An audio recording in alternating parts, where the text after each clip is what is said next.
4 months, sorry, thank you, 4 month average, and that's what you put in there to pre-fund the account, okay? Plus 80 Homes is gonna pre-fund for 2 years up front for O&M, so you're gonna be cash flush, you're gonna have a lot of money. Yeah, but that's money coming early. Yes. That's because we don't have any working capital when we start. You're talking about reserves, is that what you're talking about? Absolutely, so you need to really make a reserve or have the accounts receivable. They are paying into that too as well, they're pre-funding that, so the reserves, so EFG's report is $7.28. I'm gonna go through this tomorrow, so Sure. I think you probably should hold your question tomorrow, but I'll answer it. Sure. The $7.28 from EFG's report, everybody will pay into it, they're gonna prepay that too as well. So you're gonna already have reserves sitting in day one if something would happen. Okay, and then when I explain in my other meetings, what's gonna happen in these facilities if after closing? If you have a hurricane or anything like that, insurance is gonna take care of you. If you're gonna have an issue with the roof, we've had that inspection. That inspection has been completed to date. So, like I said, the reserves are gonna be funded and they're gonna be well funded. And I have 2 other reserve studies that we did independently that shows that you're gonna be way overfunded. And I'm gonna show you guys that I'd tomorrow. like to see that, yeah. You're gonna see that tomorrow. Okay, fine. I think it would be good if we stop using the phrase due diligence. I really do. Inspection. We don't have it. Okay. Inspection. Thank you. Good to see you again. You're only allowed one time. All right. In the villages, there are CDD-owned amenities that don't sell annual passes. Why can't we do the same as the villages? I'm not familiar with their documents of how they put them together, so I can't answer that. They do have public roads. I know that's one fact because they've used public funds to build their roadways. But I believe they have that written into their club restrictions, the way they've done it. And again, I think one of the things that they structured, they have it set more as an equity ownership that the facilities were sold to. Gary Moore tomorrow, I'm sure he could explain how that's set up, and he's very familiar with the villages. He's been involved with that for the last 15 years as well. But the Severn Trent manager, the district manager, you can talk to him about that tomorrow, how it's set up and how it's arranged. It seems like it's in everybody's interest to go that way. AB's interest, residents' interest, CDD's interest. Why don't we know how they do it? Why don't we find out? I mean, we've investigated all these other recreational CBDs that's on that list. The villages is the exception. Lita, I don't know, did you find any information on that? All I know is that we do not sell annual passes. Even people who live at one CBD at the villages would like to use an amenity in another CBD at the villages, they're not allowed. They're not allowed, As a yeah. resident allowed to buy an annual pass. Yeah. They are not sold, period. Yeah, and again, it's probably just written in their documents the way they set it up. Then we should write ours the same way. Why don't we find out? Well, we because of the funding mechanism that's set up with the public funds being used, CDD, you're it saying. is CBD restrict. Well, I'm not sure. I'm not. Let's find out.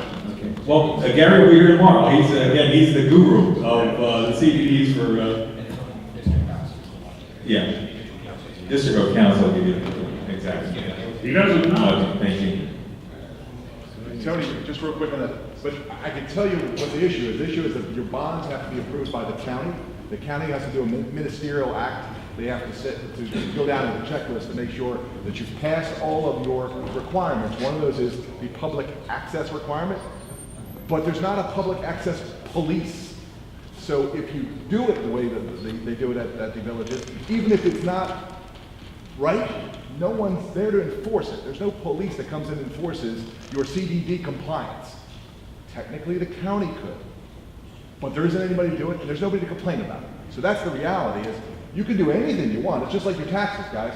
You can write anything on your taxes. It's only if they care and come after you later on. Anybody can write anything you want. It's the same thing there. So there's an opinion, and I think we had it originally when we were talking about this, because our big difference here in the villages to here, is that our roads are not part of the sale. The roads here are all part of the HOA to start with, and it will never be part of the sale. You will already, as the homeowners here, own the roads as part of the association. And that's a big, big difference about everybody talking about getting in and out of the villages, because the road there are under that same process, which is completely opposite here. But we're doing an easement agreement so that we provide the same public access. The answer may be that it can't be done, but what I'm hearing is we don't know how they do it, so we really don't know why we can't do it. We ought to find out. Well, It is, and he is right about the question for tomorrow, because it's the council for the CDD who has that opinion on it. That's the one you're for. But that's the answer is what we just talked about. But that. but one thing, and back to the CBD of the villages again, if you go up to a gate in the villages, you have to have access into that facility, into that community. I mean, you could just drive through all the gates in there, and you just tell them, because they're public roads. Huge difference versus here. Well, one of the things that is being done is the easement agreement with the HOA so that these people can get to, these outside people can get to the facilities. Outside members. Outside members. Members, very different. We just talked about before how many members we probably will have, but it's outside members only. All of this sounds like speculation. Why can't we get an answer?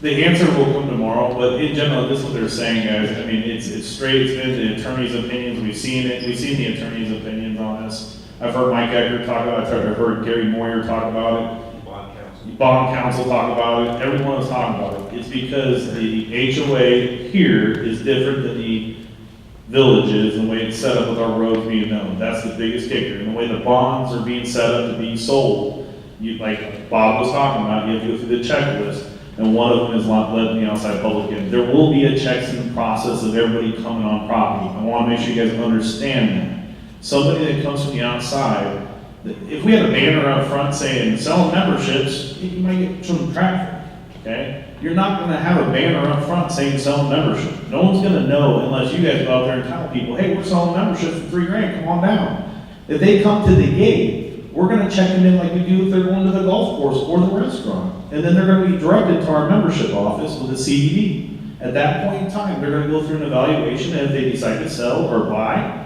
they'll get their passes, they'll get their access cards, and they'll be a member. But like I said, I don't think you're going to see any members. I really don't. I don't see that happening. So I think the fear that you guys have on the membership side is not going to happen.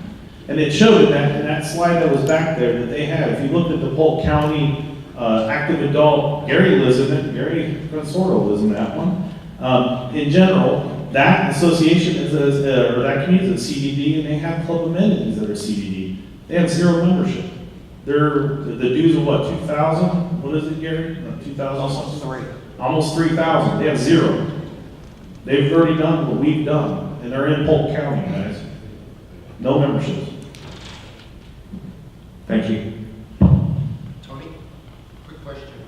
Here's John. Based on this gentleman that's speaking, the question on due diligence. I'm going to call him Mr. Due Diligence now, but The question is when and if it is done.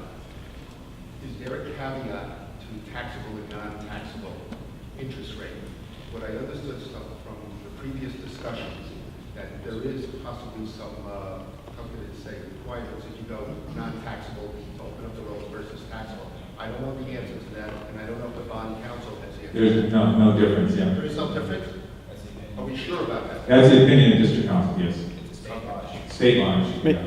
Tony, I can't pick up voices that are that far Yeah, back. You're gonna have to There come was a up. question about the taxable versus non-taxable, and the answer is there's no difference as per the opinion of the district council. Okay, but anybody back there that wants to talk, they gotta come up. Yeah. No difference in what? In the Public use and public use and access. access, yes, I'm sorry. Any more questions? Okay. I'm going to sing after this, so. Tony Orlando, there you go. Walt Rickles again, thank you for the opportunity to ask. Absolutely. I do feel better after this meeting. I feel more at ease with the response we've heard to the questions, so thank you. Appreciate that, thank you. Appreciate that. The debt is reduced over how many years? Can you tell me, is it 20 years? 30? 30 years. Okay. So what is the final amount? We're financing, what, 73 million? 72.9? What's the final number that were So, 30 years times, The 5,600 homes? CDD has to answer that, because they can actually issue bonds in whatever the CDD wants to do. so we don't know what the interest rate on. There's a difference between the purchase price. If you're asking the question about the purchase price and what you're getting is one thing, I think Tony can answer that. But if you're asking a question about how much in bonds is issued, that you're gonna have to ask the CDD, because that's gonna be up to them. because there's finance costs and so forth associated with that. So, And we talked- I think the number's like 80. They got a bigger bonding capacity than they're actually gonna likely Correct. issue. But you can ask that question directly to them. Yeah. Because, yeah, you have to, So you're talking about enticing some other businesses, maybe across Cyprus, and, over where the Walgreens are? well, that's where our retail is laid out, where the hospital's at and where, we'll call it the Solovita Marketplace is, and if you continue straight, which is the extension of Solovita Boulevard going north, that area is earmarked for commercial. Has there ever been a discussion about a tunnel access to there? No, but we've talked to many residents about it, and we've already got cooperation with full counties about allowing golf cart access on the main level, versus, we did at one point look at putting a ramp over. That number is like a $2 million number, so I mean, if the CDD wants to fund that, I'll talk to the chairman of the Barney about that. You were touting it a long time ago. Well, that was with another golf course, yes. And in your discussions with restaurants or, if you have a sweet tomatoes would be great. Maybe I would put my pitch into that. Absolutely. But thanks again for so much. Absolutely. And, again, your input into Hampton as far as facility-wise, we have opportunities with the bistro, the vision plan there, as well as mosaics. They're going to talk about that tomorrow in detail, what their proposal is. But it's an open canvas. There's lots of history, there's lots of opportunity. We've got the nucleus of the people right now, so that our vision that we presented originally for the bistro was breakfast, soups and salads, that kind of thing, but more of an upscale version, kind of like a Panera. That was our plan. In mosaics, we've had so many requests on mosaics to open that up and keep that open as a fine dining, different than the grill. The grill is a grill. It's not fine dining. So again, different opportunities, different ambiances, and that's what we're trying to achieve within here, our community. So again, with that, any other questions? In your name, sir? Bob Zamordi. I have a question on the LPR system, since I'm not allowed to talk about the amenities. Number one, how many vehicles per rooftop are going to be allowed? Number two is, how are you going to certify that those vehicles really belong to the residents of the home? So it's going to be the same standard as you have right now in the transponders. So we allow up to 4, right, Gary, on that. So it's up to 4 per rooftop, same thing. And you're going to do registering your car. You're going to come, we're going to take the color, the make, the model, and your license plate of your car. By showing the registration? Copy of the registration. Copy of the registration, Okay. everything with that, and then make sure that's your vehicle. Because you want to keep out contractors, clean the You people. got this, it. that. Everybody, Okay. and then our software, we're No, gonna. no more handing the transponder off to some. Yes, no more the pizza man and no more the cleaning lady's gonna have Yeah. transponders. Yeah. That's All all right. right. Thank you. Yeah.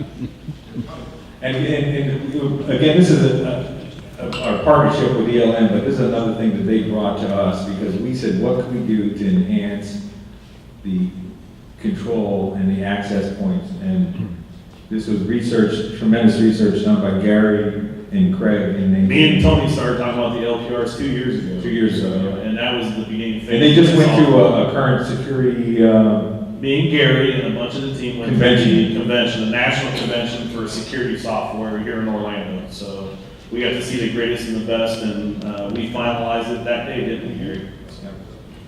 This is also a question on the access issue.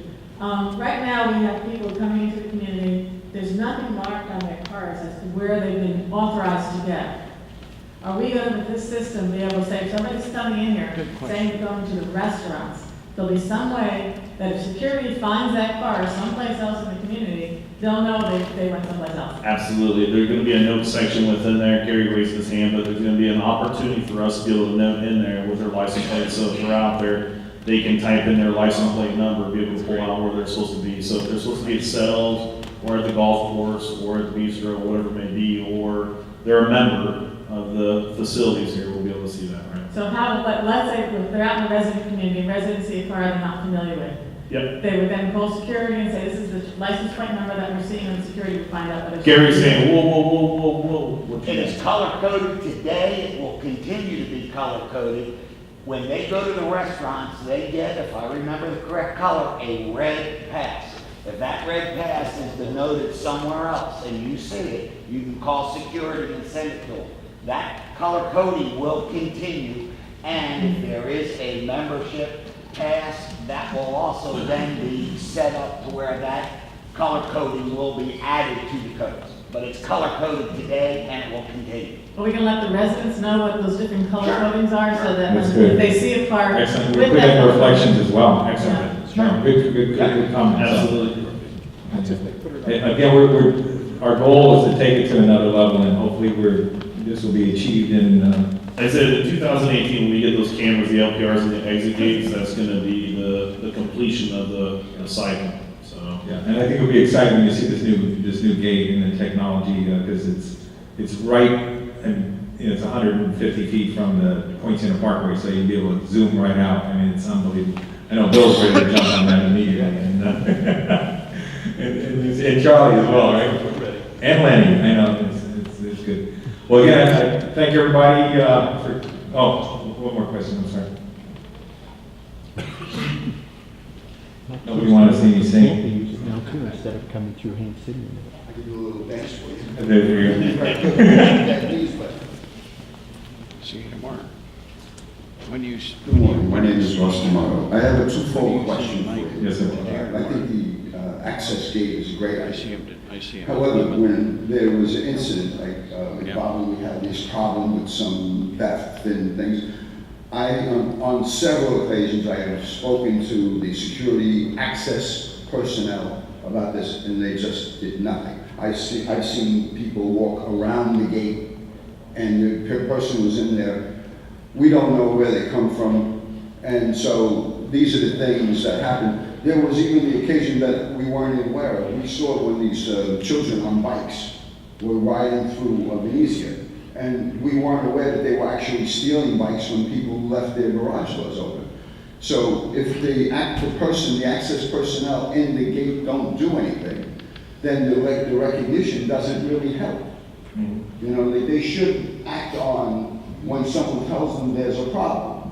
Yeah. I followed someone in a van with unmarked, he had a large trailer and no markings of Craftsman. I followed him, and when I went with him, he waved me on, I wouldn't go, so he went the other way. I reported it to the security, they said, well, I'll just maybe call, but I don't think anything happened. Well, ELM does have head of security Joe Murphy, and he works directly for ELM. And again, these are important things to bring out. There is a security committee as well, and Chris, so. The one thing that Gary did, and Joe Murphy did too as well, is the post orders. We redid the post orders, revamping them. They had a merger, as you guys know, ABM Security became Universal, then Universal was bought out by Ali Barton. So now, Barton Universal Protection Services, whatever it's called. So there was 3 mergers that happened.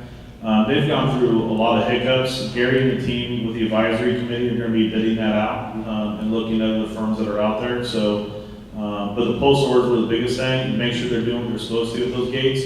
I can tell you that Venezia and Bella Viana, the tough thing that we have there, unfortunately, is the APV on the backside. They jump the gates, they go through, they'll find ways in, and they come in that way. They don't go through. If I was just think about it, if I'm coming in a community to steal bikes or steal things, I'm not coming through the front gate. Exactly. I'm gonna jump a fence or a wall. So Well, that's where they're coming. Well, here's a good example for you. We were sitting by the bistro. Yeah. And a bunch of fellas just talking. Yep. And then at the very end, I said to the one person who we really didn't know, I said, well, where do you live? He goes, and he mentioned the street. I said, well, Where is that? He goes, oh, down Marigold, down, and he rode his bicycle into the main gate. So there are issues. And when I reported that there were illegal parking and people just not being where they're supposed to be, finally, someone came and said to me, do you have your pass? I said, I just want to close you. Of course I have a pass. They were there for 40 minutes and did absolutely nothing. Nothing. So that will be a problem if we don't address people coming in who don't belong here. Absolutely. Like I said, this is something, get with Gary, get with Joe Murphy. Those are the two most important people to get with. Because if there's a person out not doing their job, then we need to make sure they're doing it right. So, Yeah, I appreciate those comments, and we'll absolutely be able to get those addressed. And then I have just one other comment. Maybe you can explain it to me, I just don't think. Why is there a difference between the fees between one section and other sections?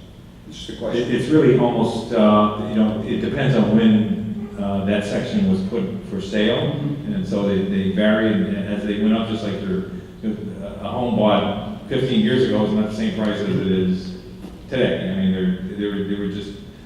there was a different fee structure that was set up as it went on, and some of the club fees right now, the way they're set up, is they increase $1 per month per year for the next 20-some years, and that's going to stop basically with this. That doesn't happen anymore. That's so for your club plan, if you read the club plan, the Solovita club plan, you go in there. When your phase was started, when the first door closed in that phase, that's when your fees start. Okay, so Rainbow Lakes, they started their club fee at that point in time, 2,000.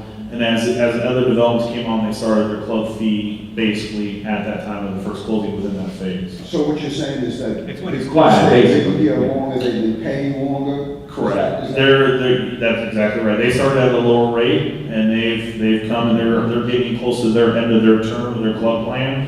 And there's some people that are coming in the newer phases that are just beginning. So that's the reason why there's a variance. There used to be, and it was a nightmare for accounting, and I came in and I changed it. If you guys remember this, it used to be so they had it like some in April, some in May. You would change through the middle of the year. And it would be this phase would change in June, this one the phase, and I was like, this is a headache.